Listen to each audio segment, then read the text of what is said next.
Well, welcome to my strategic governance and sustainability presentation. Firstly, I would like to acknowledge the traditional owners of the land in which we meet on today, that of the Yuin Nation, and I pay my respect to the elders past, present, and those emerging. So quickly as an overview, I was asked by yourself and the board to look at the current strategic plan, review that in line with other frameworks. I used the Porter's Five Forces and the ANSOF matrix to analyse both what is happening within the organisation and external to the organisation, and those emerging strategic areas that might be of benefit for us to be able to add to our portfolio in the coming next 5 to 10 years.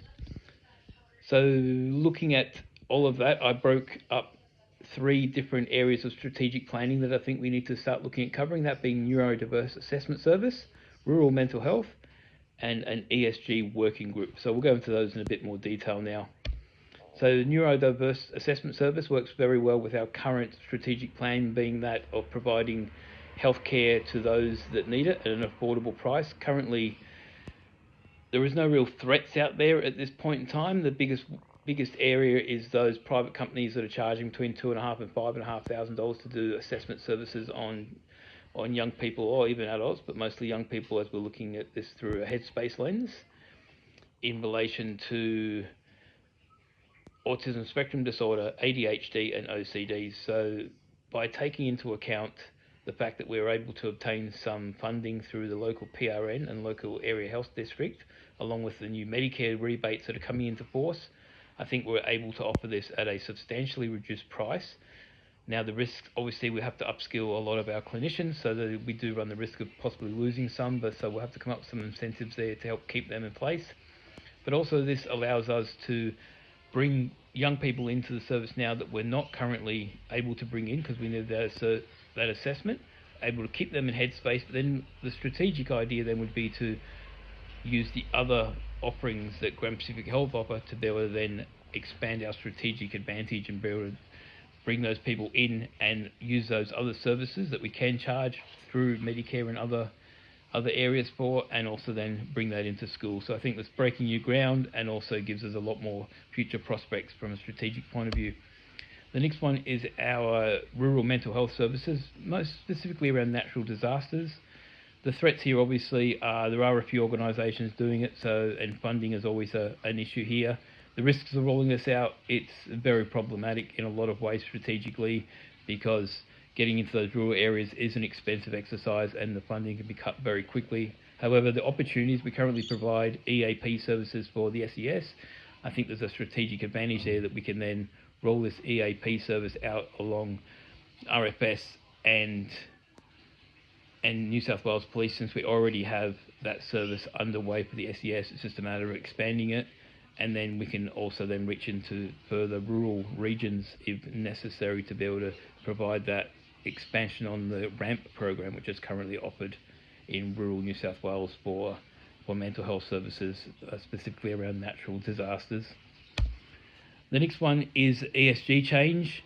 Currently, as of next year, our larger organisations, those sort of top 100 businesses, need to start reporting all of their sustainability measures that they're putting in place. While we don't have to do that yet as a not-for-profit, the time will come in the next few years, and I think there is the threat is obviously we have to start looking at doing this. The risks, working remote areas, it sometimes can be challenging to put in some level of sustainability, but I think the opportunities here are we start a working party, start looking at how we do this reporting, and I think in that process of doing that research, we're going to find that we have a lot of offerings that we're able to bring into the organisation through solar, through more EV vehicles, and really start to look at what we can do in that green space and that green sense, and I think that'll allow us to be better positioned in the marketplace as well with all of those offerings together. So thank you very much for listening to my presentation. I think just to wrap it up, we do have a lot of areas strategically that we're able to start to reach into and bring them into Headspace and other parts of Grand Pacific Health, but then further bring that out into the greater Grand Pacific Health scheme and expand out some of our already existing services, because we're able to bring those in from a strategic point of view. Personal development and leadership. So starting off in this unit, So I'm a first responder as well. So I go out to fires and medical scenes, and I take a big picture view when I arrive on a scene. I don't run. I walk with purpose, and I look at the bigger picture.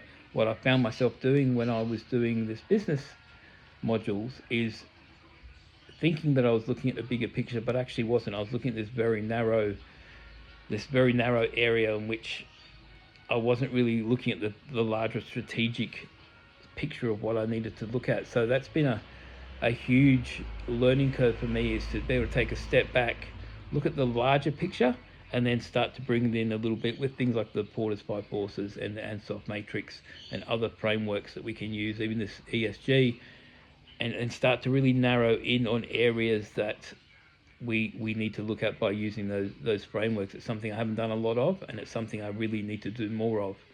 From a leadership side, my leadership is quite good. Just today I was out teaching firefighting, and one thing that I probably need to do better in my leadership is, I think, that delegation side of things. I need to be very clear on what I want the people to do that I'm delegating roles to, and then make sure I check in with them a little bit more. So probably that delegation side is something I really need to. I do lead from the front, but I do probably need to be clearer in my expectations of people that I delegate roles to. That's something that I really did pick up today. Well, I hope you've enjoyed listening to me today. My professional development will be more of the NBA, but really taking focus. I think the biggest takeaway for me is going to be looking at that larger picture and then bringing it in a little bit, and that way I can take it back out if needed and then bring it back in again, and using those frameworks to really guide me in how I'm going to go from that big picture down into that little picture. Well, thank you very much.